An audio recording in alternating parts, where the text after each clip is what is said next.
দেখ তো মাছটা তাজা নাকি নষ্ট।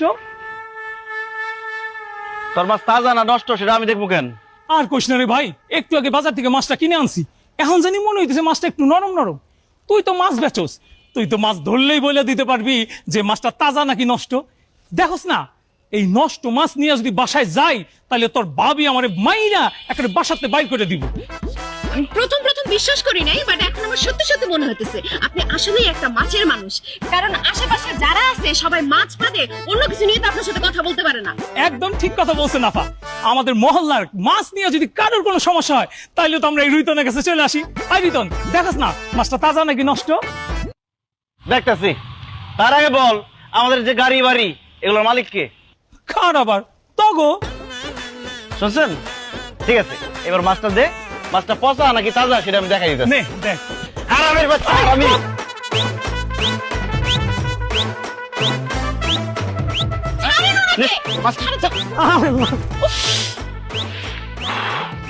শোনেন রৈতন, এই বাড়ি গাড়ি সহায় সম্পত্তি সবকিছু যে আপনাদের, এটা আমি বিশ্বাস করছি।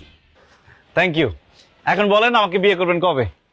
করব যদি আমার বান্ধবীরা আপনাকে পছন্দ করে। আমার বান্ধবীরা বিয়ের পরে আমার হাজবেন্ডকে নিয়ে হাসি ঠাট্টা করবে, এটা আমি কোনোভাবেই মানতে পারবো না। তাই আমার বান্ধবীদের আপনাকে পছন্দ করতে হবে। কালকে আমার বান্ধবীর একটা বার্থডে পার্টি আছে, আপনি ওখানে চলে আসেন, ওরা সবাই ওখানে থাকবে। ঠিক আছে, আমি আসবো। আপনি তাহলে ঠিকানা পাঠাই দিয়েন। ঠিক আছে।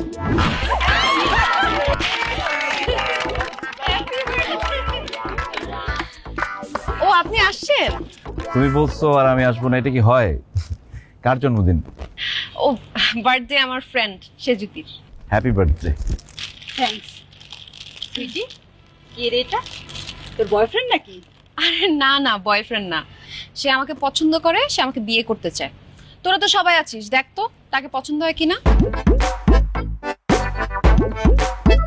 পুরুষ মানুষের চেহারা অথবা সৌন্দর্যের কোনো দাম নাই, পুরুষ মানুষের কর্মই হলো আসল পরিচয়।